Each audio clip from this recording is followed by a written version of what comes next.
রাহুলের অভিযোগে কমিশনার অস্বীকার, জনগণ কাকে বিশ্বাস করবে?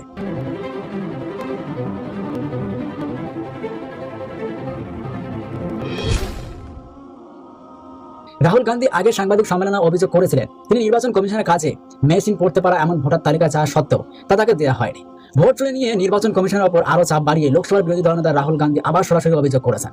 মুখ্য নির্বাচন কমিশনার জ্ঞানেশ কুমার সচেতনভাবে এই ভোট চুরিতে মদত দিচ্ছেন। গত কয়েকদিন আগে দিল্লির ইন্দিরা ভবনে এক সাংবাদিক সম্মেলনে তিনি এই কথা বলেন।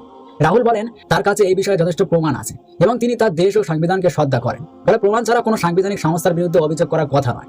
প্রথমে ইংরেজি ও পরে হিন্দিতে তিনি কর্ণাটক ও মহারাষ্ট্রের দুটি বিধানসভায় কিভাবে বিরোধী ভোটারদের বেছে বেছে বাদ দেওয়া হচ্ছে তা একটি পাওয়ার পয়েন্ট প্রেজেন্টেশনের মাধ্যমে দেখান।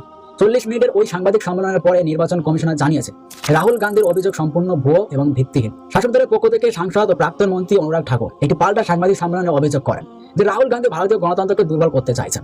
শাসক দল বা নির্বাচন কমিশন যতই অস্বীকার করুক, রাহুল গান্ধীর সাংবাদিক সম্মেলনটি আবার নানান প্রশ্নের জন্ম দিয়েছে।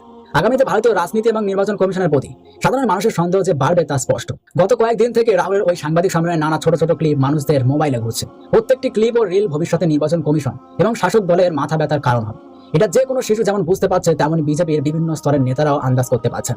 বিহারে ভোটার অধিকার যাত্রার শেষ দিনে রাহুল গান্ধী বলেছিলেন অপেক্ষা করুন, এবার ভোট চুরি সংক্রান্ত আরো বড় কিছু আসছে।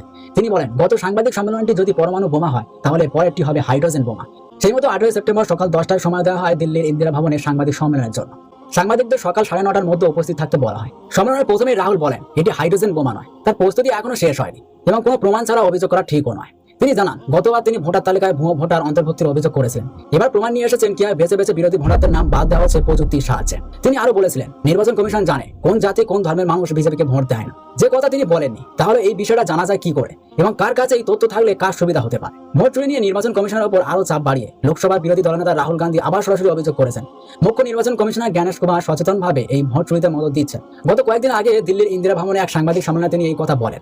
রাহুল বলেন তার কাছে এই বিষয়ে যথেষ্ট প্রমাণ আছে এবং তিনি তার দেশ ও সংবিধানকে শ্রদ্ধা করেন। ফলে প্রমাণ ছাড়া কোনো সাংবিধানিক সংস্থার বিরুদ্ধে অভিযোগ করার কথা নয়। প্রথমে ইংরেজি ও পরে হিন্দিতে তিনি কর্ণাটক ও মহারাষ্ট্রের দুটি বিধানসভায় কিভাবে বিরোধী ভোটারদের বেছে বেছে বাদ দেওয়া হয়েছে তা একটি পাওয়ার পয়েন্ট প্রেজেন্টেশনের মাধ্যমে দেখান। 40 মিনিটের ওই সাংবাদিক সম্মেলনের পরে নির্বাচন কমিশন জানিয়েছে রাহুল গান্ধীর অভিযোগ সম্পূর্ণ ভুয়ো এবং ভিত্তিহীন। শাসক দলের পক্ষ থেকে সাংসদ ও প্রাক্তন মন্ত্রী অনুরাগ ঠাকুর একটি পাল্টা সাংবাদিক সম্মেলনে অভিযোগ করেন যে রাহুল গান্ধী ভারতীয় গণতন্ত্রকে দুর্বল করতে চাইছেন।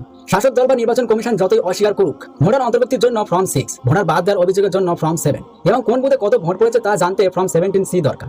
এবার ফর্ম 17C দেখে যদি হিসাব করে বিরোধী ভোটারদের নাম বাদ দেওয়া যায় তাহলে বুথ দখল বা মারপিটের দরকারই পড়বে না। ঠিক এই অভিযোগটাই রাহুল করেছেন এবং সেটি প্রমাণ সহ দেখিয়েছেন। সাংবাদিক সম্মেলনের মঞ্চে বেশ কিছু মানুষকে হাজির করে তিনি দেখিয়েছেন। কেউ কেউ নির্দিষ্ট ব্যক্তির নাম উল্লেখ করে দাবি করেছেন তাদের নামে ভুয়ো ফর্ম 7 নিয়ে অভিযোগ দায়ের করা।